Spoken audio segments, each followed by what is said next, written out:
Beneath the surface of a swamp, right now, there's a tree that has been standing underwater for 50,000 years. Its wood is so perfectly preserved by the tannins and the cold and the absence of oxygen that it could be cut and used today. Above it, the water is so dark it looks black. Below it, the mud goes down for meters without reaching solid ground. And somewhere in between, in the darkness and the stillness and the ancient water, something is moving. Tonight, we are going in. Hello there, and welcome to the Sleepy Science Facts channel. Tonight, we will be drifting into the world of swamps. Not the simplified image of dark water and dead trees and things best avoided, but the whole of it, the full, ancient, and deeply extraordinary science of one of the most misunderstood, most productive, and most important ecosystems on the surface of this planet. Swamps have been draining, filling, and reshaping themselves for hundreds of millions of years. They built the coal deposits that powered the Industrial Revolution. They store more carbon per hectare than almost any other ecosystem on Earth. They protect coastlines from storms with an efficiency that no engineered structure can match. They purify water on a scale that no treatment plant could replicate at comparable cost. They support biodiversity so rich and so strange that biologists working in them still discover species new to science every year. They are home to some of the oldest individual organisms on Earth, to creatures whose evolutionary lineages stretch back to the age of dinosaurs, and to biological processes so chemically complex that pharmaceutical researchers are only beginning to map them. For most of human history, swamps have been seen as obstacles, as wastelands, as places of danger and disease and moral ambiguity, to be drained and converted into something more useful. And in pursuing that conversion, we have destroyed more than half of the world's wetlands in the past century, removing in decades what took millions of years to accumulate. But the swamp does not simply disappear when it is drained.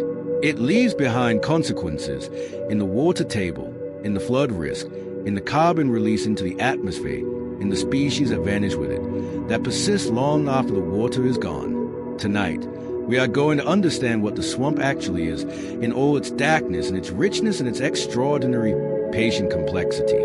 If you enjoy these gentle journeys, I invite you to like, subscribe, or share a thought below. It helps others find their way here too, one sleepy soul at a time. But for now, all you need to do is relax. Let your body soften and allow your breathing to slow and allow the day to gently fade away as we explore the mysteries of swamps together. Let's begin. A swamp is defined by two things above all others: water and trees. The water is permanent or nearly permanent, present throughout most of the year rather than seasonally flooding and retreating. And the trees have evolved specifically to survive in it, developing adaptation for living with their roots submerged in water that is low in oxygen and high in compounds that would kill most plants. This combination of permanent water and adapted trees produces an environment that is neither fully aquatic nor fully terrestrial, that operates according to its own rules, at its own pace, in ways that the ecosystems on either side of it cannot replicate. The distinction between a swamp and other wetland types is sometimes debated, but in general a swamp is a wooded wetland, differentiated from a marsh, which is dominated by grasses and reeds, from a bog, which is an acidic, peat-accumulating wetland with no water flow, and from a fen, which is a peat-forming wetland fed by groundwater. All of these systems share certain fundamental properties: the presence of water, the accumulation of organic matter in the absence of oxygen, and the extreme productivity of their biological communities. But each has its own character and its own particular chemistry. The swamp is a wooded one, and it is the trees that define it, trees that have solved the problem of standing in water for centuries with solutions so elegant and so varied that the diversity of root architecture in swamp-adapted trees alone represents one of the most remarkable examples of evolutionary innovation in the plant kingdom. The cypress trees of the American South are among the most recognizable inhabitants of swamp ecosystems, and their biology is a masterclass in the engineering of life under waterlogged conditions. Bald cypress, Taxodium distichum, grows throughout the southeastern United States and the Atlantic coastal plain through the Mississippi River Valley and into Texas, forming the cathedral-like swamp forests that define the visual landscape of the American South. Its most distinctive feature is a cypress knee, a wooded protrusion that rises from the root system up through the water surface and into the air above. The function of cypress knees has been debated for over a century, and the honest answer is that it remains not entirely resolved. The most widely accepted hypothesis is that they facilitate gas exchange, providing a pathway for oxygen to reach the roots in the anaerobic, oxygen-depleted environment of the swamp floor.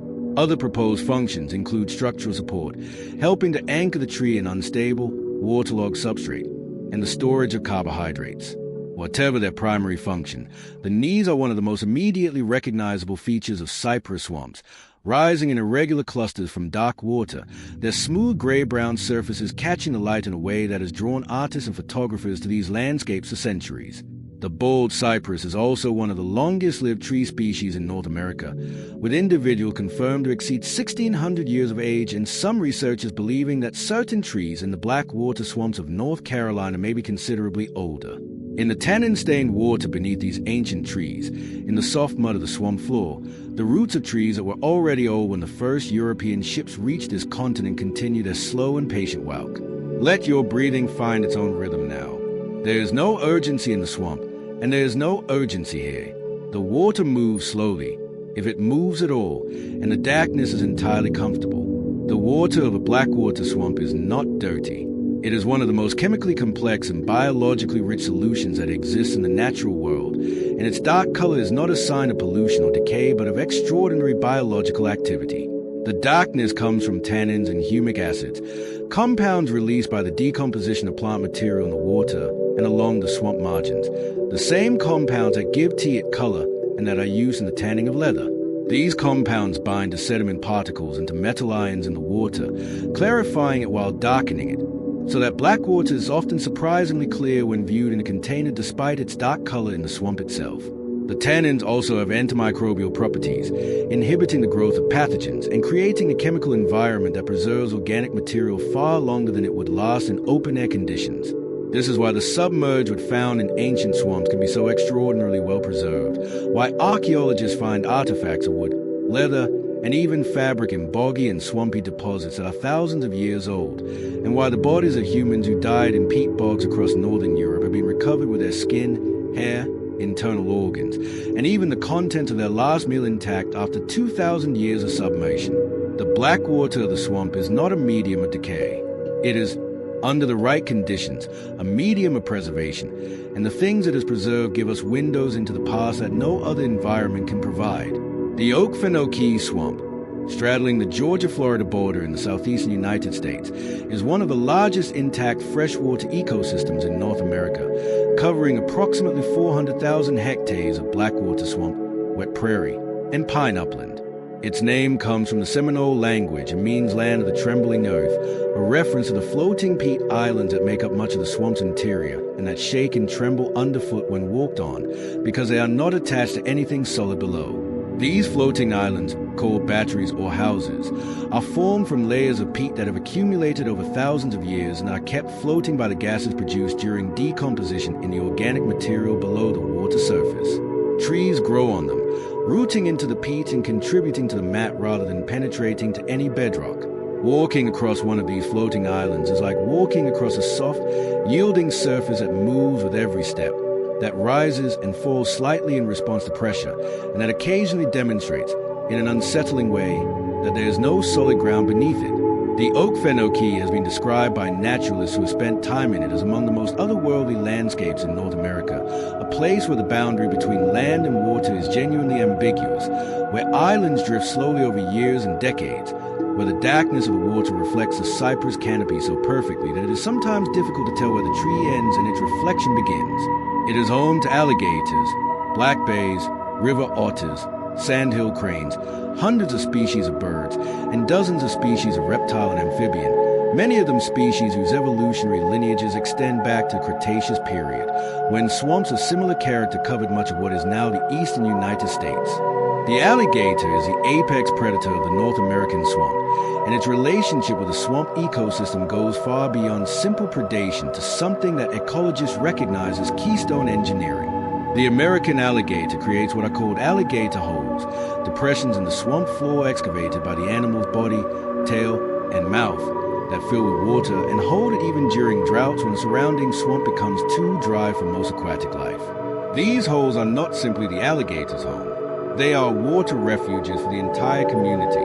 During dry periods, fish, turtles, snakes, wading birds, and invertebrates concentrate around alligator holes in the only available water, creating a concentration of wildlife that is extraordinary to observe and that sustains the populations of these species through conditions that would otherwise be lethal. When the rains return and the swamp refills, the animals disperse from the alligator holes and repopulate the broader landscape, carrying with them the numbers that the hole maintained through the drought.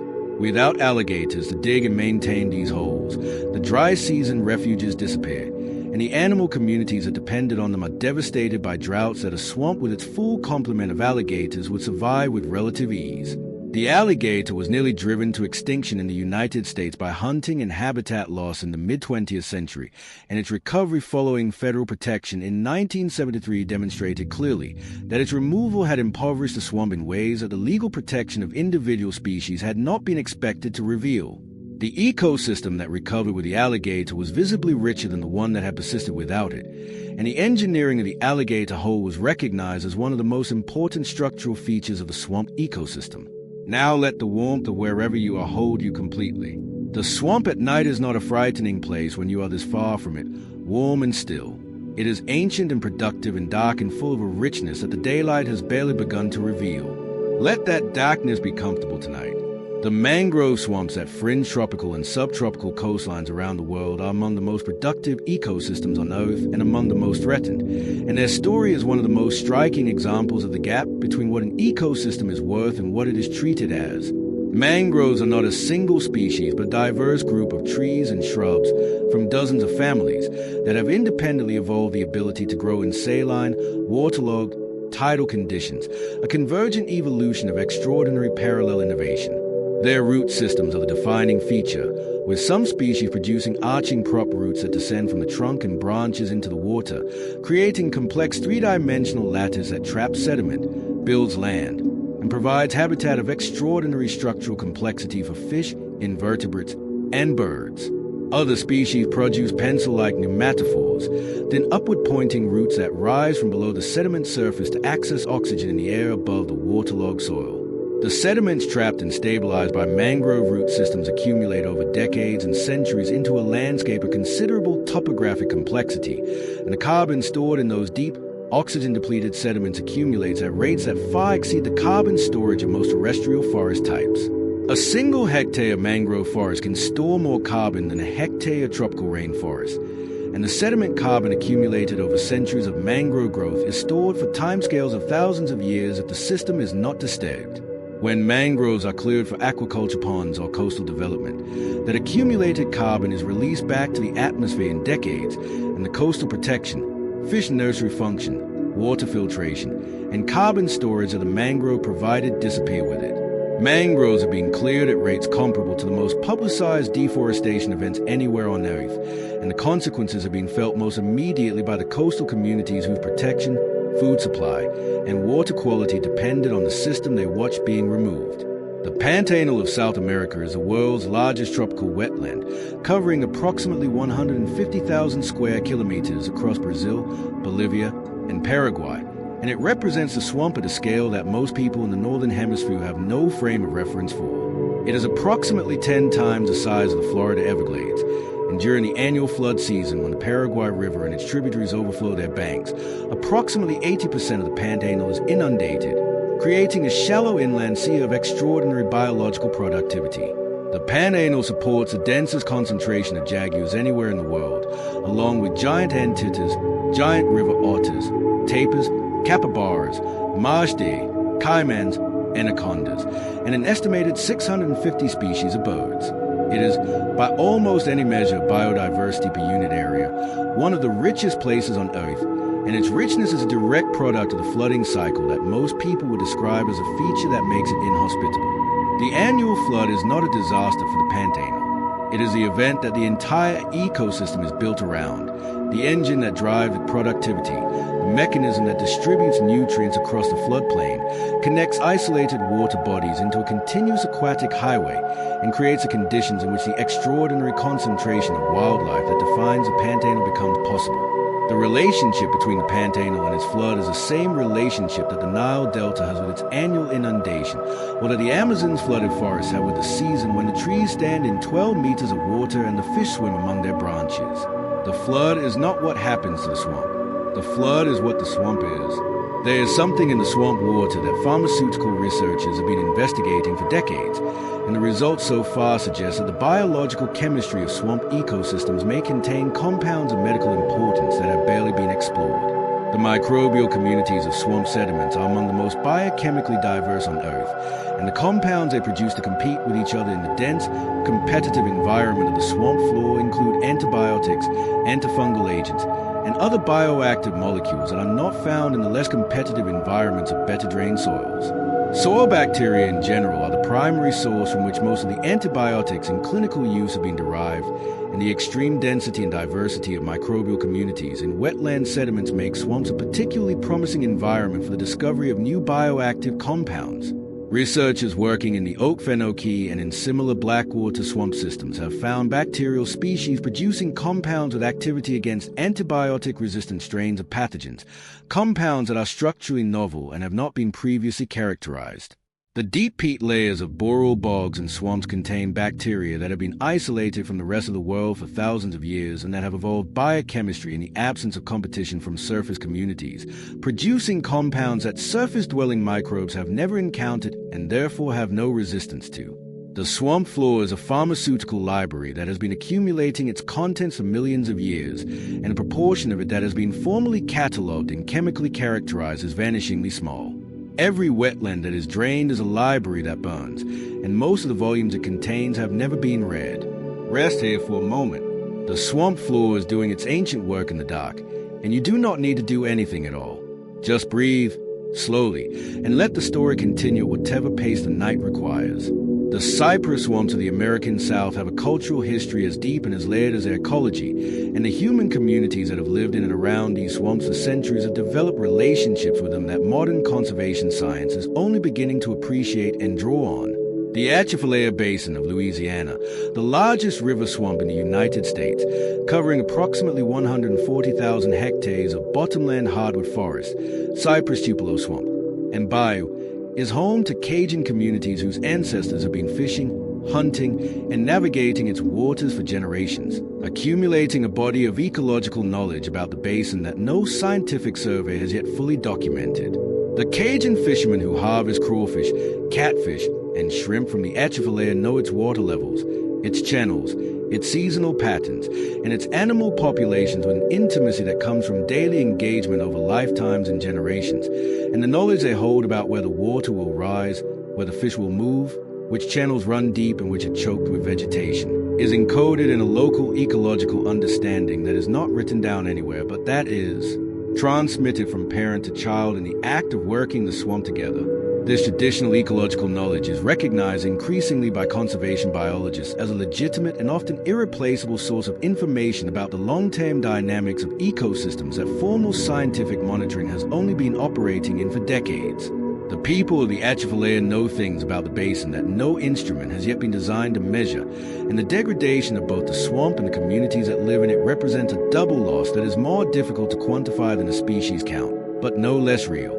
The ancient kauri swamps of New Zealand contain something that has no parallel anywhere else in the world, and when researchers first understood what they had found, the implications for climate science were immediate and profound. The New Zealand kauri, Agathis australis, is one of the largest trees in the world, growing to 30 meters in height and 5 meters in trunk diameter, with some individuals estimated to be 2,000 years old. Kauri trees produce an enormous amount of resin, and when the trees fall into swampy ground, the resin, along with the wood, is preserved by the anaerobic, acidic conditions of the swamp for extraordinary periods of time. Kauri logs have been found in New Zealand swamp deposits that have been radiocarbon dated to beyond the limit of standard radiocarbon dating, meaning they are at minimum 50,000 years old and possibly much older. These ancient logs are so perfectly preserved that the wood can be cut and worked, and Maori carvers have used ancient kauri retrieved from swamp deposits to create objects of cultural significance. But the scientific value of the ancient kauri goes beyond the wood. The tree rings preserved in the ancient logs contain a detailed record of atmospheric radiocarbon concentrations at the time the rings were formed, and radiocarbon concentration in the atmosphere changes in response to solar activity, geomagnetic events, and other factors. By analyzing the radiocarbon in precisely dated tree rings from ancient quarry logs, researchers have been able to extend the radiocarbon calibration curve, the tool that allows archaeologists and scientists to convert radiocarbon dates into calendar years, far beyond what was previously possible. The swamp preserved the trees. The trees preserved the record. The record is rewriting our understanding of events that happened 50,000 years ago. Ancient swamp wood is contributing to the calibration of the entire scientific dating framework that archaeology and climate science depend on. The Congo Basin swamps of Central Africa contain one of the world's most important and least studied carbon stores, and their discovery and characterization represent one of the most significant recent findings in climate science. In 2017, researchers announced the discovery of a vast peatland in the Congo Basin covering approximately 145,000 square kilometers, larger than England, that had been almost entirely unmapped by scientists. The peat deposits in this swamp were found to be up to 5 meters deep in places and to contain an estimated 30 billion tons of carbon, equivalent to approximately 3 years of global fossil fuel emissions, accumulated over approximately 10,000 years of peat formation since the last ice age. The swamp had been hiding in plain sight, its existence suggested by earlier remote sensing data, but never confirmed by ground surveys in the extraordinarily difficult terrain of the central Congo Basin. The researchers who confirmed it had to travel by dugout canoe through dense vegetation with no roads and no trails to reach the peatland, taking core samples from the swamp floor to document the depth and age of the peat deposits. The discovery immediately raised questions about the stability of this carbon store in a warming climate. Since peat that took 10,000 years to accumulate can be lost in decades if the overlying vegetation is cleared and the peat is exposed to the air. The Congo Basin peatlands are currently among the most intact wetlands in the world, partly because their extreme remoteness has protected them from development. But the expansion of agriculture and logging into the region poses a risk to a carbon store that, if lost, would release quantities of greenhouse gas comparable to several years of global industrial emissions. The biology of the swamp at night is entirely different from its biology in daylight, and the transformation that happens at dusk in a cypress swamp or mangrove forest is one of the most complete and most dramatic shifts in any ecosystem between day and night.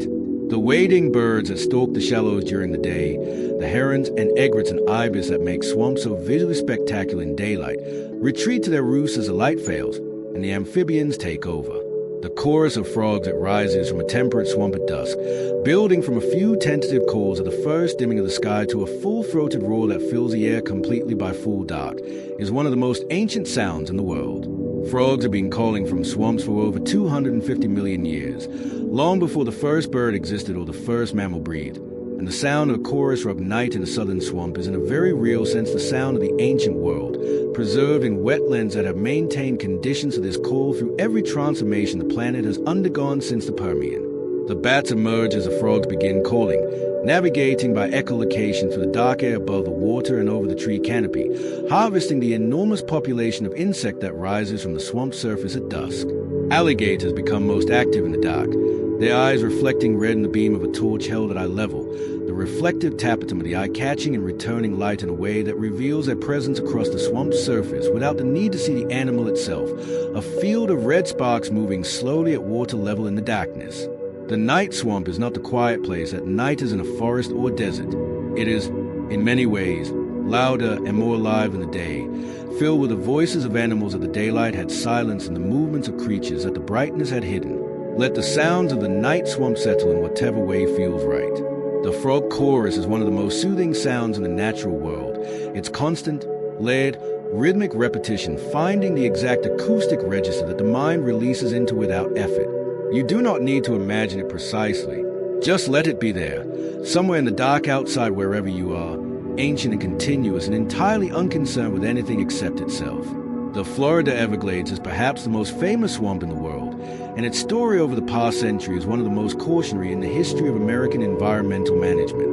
The Everglades is not a swamp in the conventional sense of deep, dark water and moss-draped trees. It is more precisely a river, an extraordinarily slow-moving sheet of water barely 30 centimeters deep and 80 kilometers wide, flowing so gently southward from Lake Okeechobee to Florida Bay that it moves at approximately 30 meters per day. This slow, shallow, sunlit flow of nutrient-poor water through a landscape of sawgrass prairie, cypress domes, mangrove fringe, and pine rockland is the engine of one of the most biodiverse subtropical ecosystems in North America, and its management by the U.S. Army Corps of Engineers since the 1940s, involving the construction of over 1,700 kilometers of canals, 200 pump stations, and countless control structures to drain agricultural land and control flooding, has been one of the most consequential ecological interventions ever undertaken on the American continent. The drainage of more than half of the original Everglades for agriculture and urban development in southern Florida has reduced the water flow, altered the hydrology, allowed saltwater intrusion into freshwater areas, promoted the growth of invasive species, and devastated the populations of wading birds, fish, and other wildlife that the system once supported in extraordinary abundance. Populations of wading birds in the Everglades have declined by approximately 90% since the early 20th century. The Florida panther, pushed to the brink of extinction by habitat loss, now survives with a population of fewer than 200 individuals in the remaining southern Florida wilderness.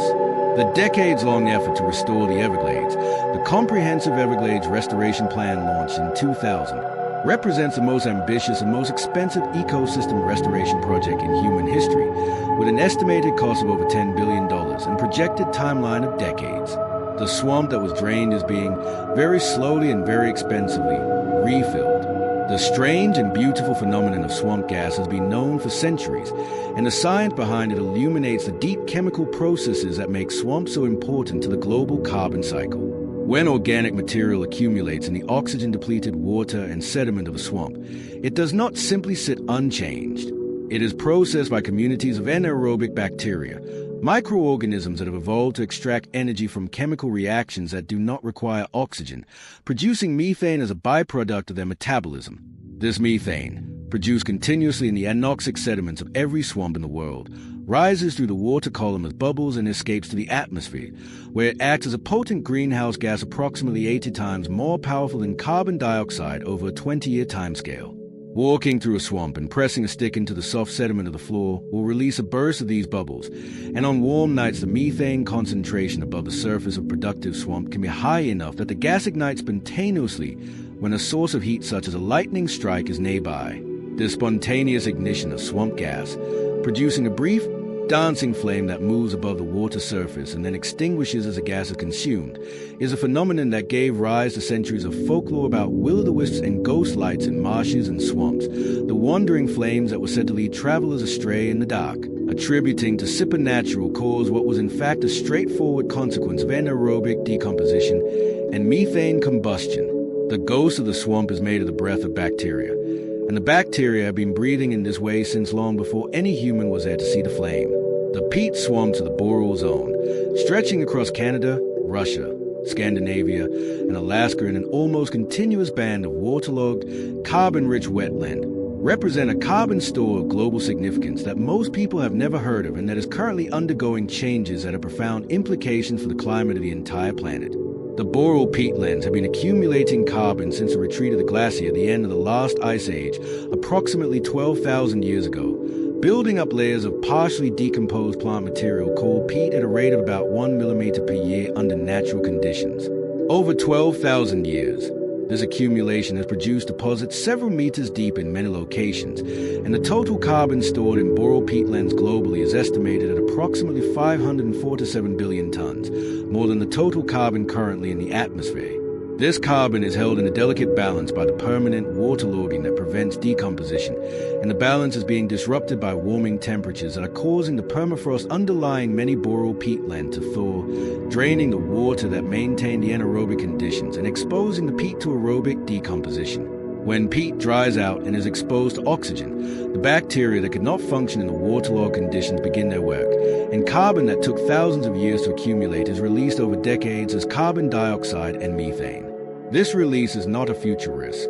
It is already happening across large areas of the boreal zone, and the measurement of carbon flux from thawing peatland show that many areas that were previously small net sinks of carbon, slowly accumulating slightly more than they release, have already switched to become net sources, releasing more than they accumulate. The swamp that was a carbon bank is becoming a carbon source, and the switch is driven by the same warming that the released carbon will accelerate. The night is fully settled now. The swamp has gone about its business in the dark for far longer than any human has been awake to watch it, and it will continue its business long after every light is out. Let your body be completely still. Let your breathing be completely slow. The ancient water is where it has always been. The trees are standing in it as they have always stood, and the bacteria are doing their ancient work in the sediment below, and none of it requires anything from you tonight. The strangest and perhaps the most humbling fact about swamps is that the ground beneath much of the eastern United States, beneath the cities and the farms and the highways and the houses, is former swampland, and the traces of that former ecology persist in ways that affect the infrastructure above it in ways that engineers and planners are still learning to account for. The tidal marshes, freshwater swamps, and bottomland forests that covered the coastal plain and river valleys of the eastern seaboard before European colonization was systematically drained, filled, and built upon over 4 centuries of development, and the soft, compressible, organic-rich sediments they left behind continue to compact and subside beneath the weight of what was built on them. Portions of New Orleans, built largely on former swampland of the Mississippi Delta, sit as much as 6 meters below sea level and continue to subside at measurable rates, making the city increasingly vulnerable to the floods that the surrounding levee system is designed to prevent. Large areas of Boston, including much of the Back Bay neighborhood that represents some of the most expensive real estate in the city, are built on fill deposited over former tidal marshes in the 19th century, and the wooden piles that support many of the older buildings rest in the waterlogged soil of what was once productive coastal marsh. As long as the water table remains high enough to keep those piles submerged, the wood is preserved and the buildings are stable. If the water table drops, the piles are exposed to oxygen and decay, and the buildings above them begin to settle. The swamp that was buried still exerts its influence from beneath the city built on top of it, in ways that the people who walk the streets above it rarely have occasion to consider.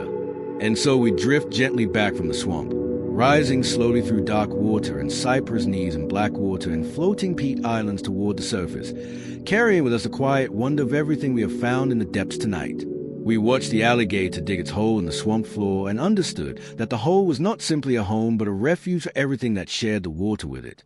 We found the ancient kauri logs preserved for 50,000 years in the New Zealand swamp and discovered that the rings in their wood are rewriting the dates of events that happened before modern humans reached the southern hemisphere.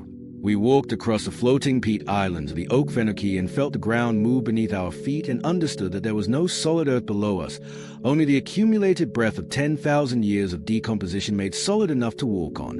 We found 30 billion tons of carbon hiding in the Congo Basin peatlands, undiscovered until 2017, a carbon store larger than England that had been sitting unnoticed in a swamp.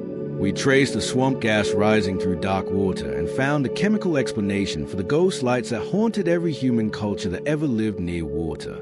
We found a chorus that has been rising from swamps for 250 million years, the oldest continuous sound in the history of vertebrate life on Earth, and understood that the swamp at night is not quiet but full, achingly full, with a richness that the daylight only partially reveals. The swamp is not a wasteland. It is not an obstacle. It is not a place of danger or disease or moral ambiguity, though it has been called all of these things throughout the history of human encounter with it. It is one of the oldest, most productive, most chemically extraordinary, most biologically rich, and most consequential ecosystems on the surface of this planet, and it had been doing its ancient work in the dark, in the tannin-stained water, in the anaerobic sediment, in the roots of trees standing in water for 1,000 years, since long before any human walked past it and called it useless. It was never useless. We simply did not know how to read it. Tonight, we read a little more. If you enjoyed this sleepy journey, you could support the channel by liking, subscribing, or leaving a calm little comment before you rest. It helps more curious minds find their way here. And if you are still awake, there's another video waiting on your screen, ready to carry you onward into another corner of science. But for now, let the questions loosen their grip. Let your shoulders soften. Let your jaw unclench. Allow your breathing to slow, steady, and deepen. Picture a cypress swamp at night. The water so dark and so still that the stars reflect in it perfectly. The knees of the trees rising from the surface like the fingers of something ancient reaching upward from below. The chorus building and building in the dark, the whole of it breathing slowly in a darkness older than any name given to any place on earth. You are resting somewhere warm and dry and entirely safe, and the swamp is out there in the dark being exactly what it has always been, patient and ancient and extraordinarily, quietly alive. You do not need to understand it all tonight. You only need rest. Sleep well, and good night.